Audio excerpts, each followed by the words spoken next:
तो राहु और चंद्रमा की युति के बारे में हम लगातार बात कर रहे हैं। इस वीडियो में बात करेंगे अगर राहु और चंद्रमा की युति आपके लगन कुंडली के नवम भाव में बन रही हो तो किस प्रकार के रिजल्ट आप लोगों के सामने आ सकते हैं। नवम भाव में कुछ हद तक हम ये एक्सपेक्ट करेंगे कि राहु और चंद्रमा की युति है तो यहाँ ये युति ज़्यादा से ज़्यादा आपको अच्छे रिजल्ट देगी। यहाँ पर आपको चंद्रमा और राहु दोनों को ही देखना बहुत ज़रूरी है। अगर चंद्रमा यहाँ अच्छी स्थिति में है, जैसे कि अपनी स्वराशि में हैं, उच्च के हैं या शुक्र की राशियों में हैं, कुछ हद तक आप ये ज़रूर एक्सपेक्ट करेंगे कि वो अच्छे परिणाम देंगे। लेकिन यहाँ पर राहु कितना ज़्यादा क्लोज है मून के, ये आपको देखना पड़ेगा। और अगर चंद्रमा अस्त भी हो तो भी यहाँ पर राहु का जो प्रभाव है वो चंद्रमा पर अवश्य ही पड़ेगा। लेकिन अब आपका 9th लॉर्ड जो है उसको भी देखिए और उसके इन दोनों ग्रहों के साथ संबंधों को देखिए। अगर राहु के साथ उस ग्रह के संबंध बहुत अच्छे हैं तो आपको ये कंजक्शन बहुत कुछ जानने में मदद करेगा, उच्च शिक्षा में मदद करेगा और इधर उधर की यात्राएं करने में काफ़ी मदद करेगा।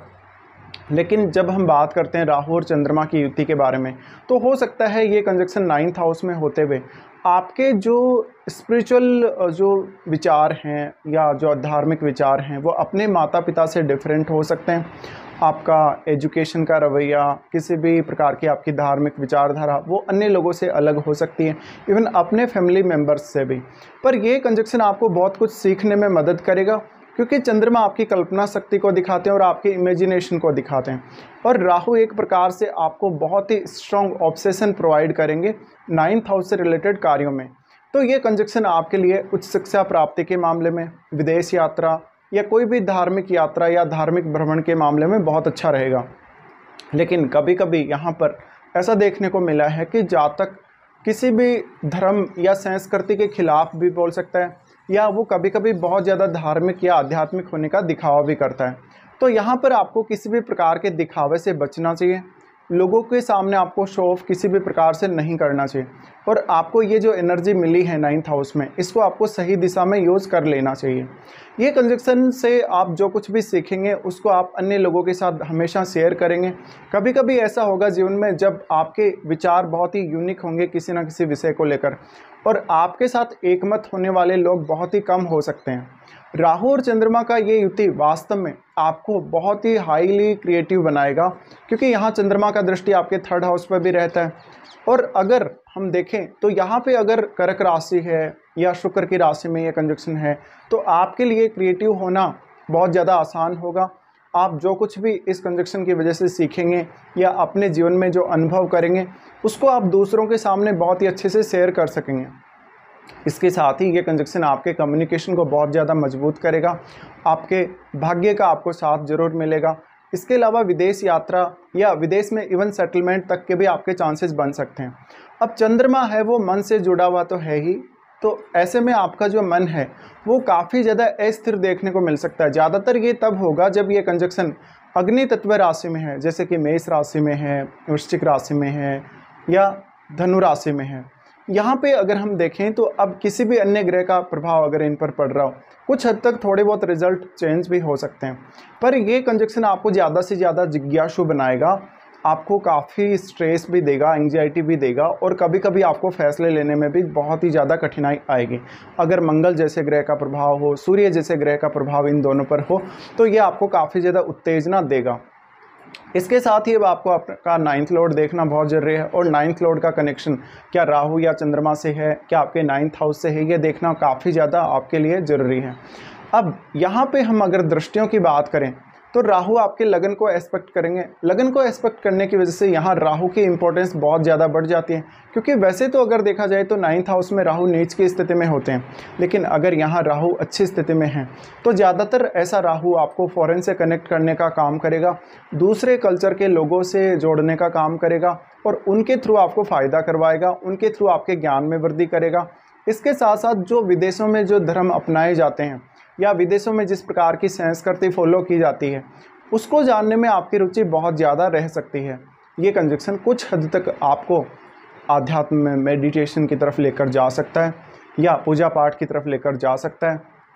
पर ऐसी कंडीशन में आप अपना जो प्रैक्टिकल अनुभव है वो भी हमेशा साथ साथ में लेते रहेंगे, क्योंकि आप इधर उधर की यात्राएं काफ़ी ज़्यादा करते रहेंगे। ये कंजक्शन की वजह से आपके मन में किसी भी पर्टिकुलर धर्म को लेकर या धार्मिक विषय को लेकर बहुत सारे विचार हो सकते हैं। हालांकि कभी कभी आप अपने विचारों को लेकर बहुत ज़्यादा उग्र होंगे, आक्रामक होंगे, या किसी भी धर्म या विचारधारा के अगेंस्ट बोलने से नहीं घबराएंगे।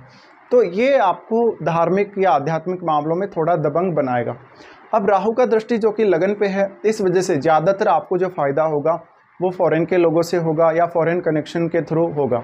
तो ऐसी कंडीशन में आप अपने जहां आपने जन्म लिया वहां से कुछ ज़्यादा एक्सपेक्ट ना करें। इसके अलावा आपकी रुचियां जो कि बहुत ज़्यादा डिफरेंट हो सकती हैं, किसी भी कल्चर को लेके, किसी भी धर्म विशेष को लेके या किसी भी अन्य विषय को लेके, तो आप जस्ट अपने जो हॉबीज़ हैं उन पे भी थोड़ा सा फोकस ज़रूर करें। फिर राहु और चंद्रमा दोनों का ही दृष्टि आपके थर्ड हाउस पे रहेगा। थर्ड हाउस पे दृष्टि है तो अब आपको थर्ड हाउस में राशि देखना पड़ेगा, यहाँ कौन सी राशि है।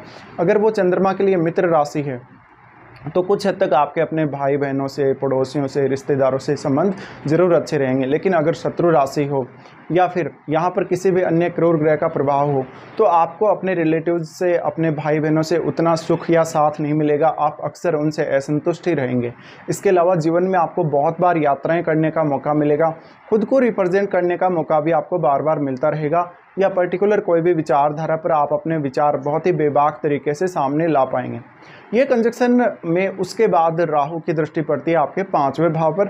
अब 5वें भाव पर जब भी राहु की दृष्टि इस प्रकार से पड़ेगी तो हमेशा राहु आपके निर्णय लेने की क्षमता पर प्रभाव डालेंगे, आपके सीखने, सोचने, समझने पर बहुत ज़्यादा प्रभाव डालेंगे। ऐसे में यहाँ राहु जितना अधिक मजबूत होगा, समझ लीजिए आपका टैलेंट उतना ही अधिक बढ़ेगा। इसके साथ साथ आपको प्रॉपर निर्णय लेने में मदद मिलेगी। लेकिन राहु और मून का जो कंजक्शन है उतना अच्छा नहीं माना जाता है। ये आपको मेंटल स्ट्रेस या एंग्जाइटी की तरफ बहुत जल्दी लेकर जा सकता है, बहुत ज़्यादा फ्रस्ट्रेशन की तरफ लेकर जा सकता है। इसके साथ साथ आप थोड़ा सा भी काम करते हुए बहुत ज़्यादा स्ट्रेसफुल फील करने लगेंगे।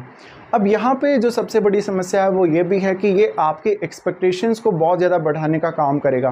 तो जितना आप मेहनत कर रहे हैं उससे कहीं ज़्यादा आप एक्सपेक्ट करेंगे, और अगर ये नहीं हो पाता है तो ये आपके लिए मानसिक रूप से बहुत ज़्यादा परेशानी का कारण बनेगा।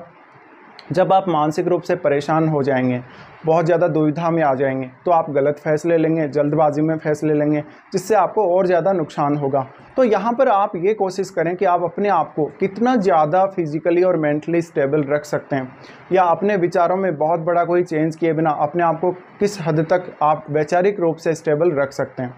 अब राहु का दृष्टि 5th हाउस पर रहने से आपको कोई भी प्रकार के क्रिएटिव काम करने में मदद मिलेगी। इवन आपको टेक्नोलॉजी रिलेटेड काम करने में भी काफ़ी ज़्यादा मदद मिलेगी। बट आपको कभी भी अपने स्किल्स पे, कभी भी अपनी जो क्रिएटिविटी है उस पर डाउट नहीं करना चाहिए। जिस भी प्रकार का आपका टैलेंट है उसको आपको लोगों के सामने ज़रूर ही लाना चाहिए। अब यहाँ पे आपको संतान को लेकर कठिनाइयाँ हो सकती हैं, अपनी लव लाइफ को लेकर कुछ कठिनाइयाँ सामने आ सकती हैं। तो ये कुछ रिजल्ट रहेंगे राहु और चंद्रमा की युति 9th हाउस में होने से।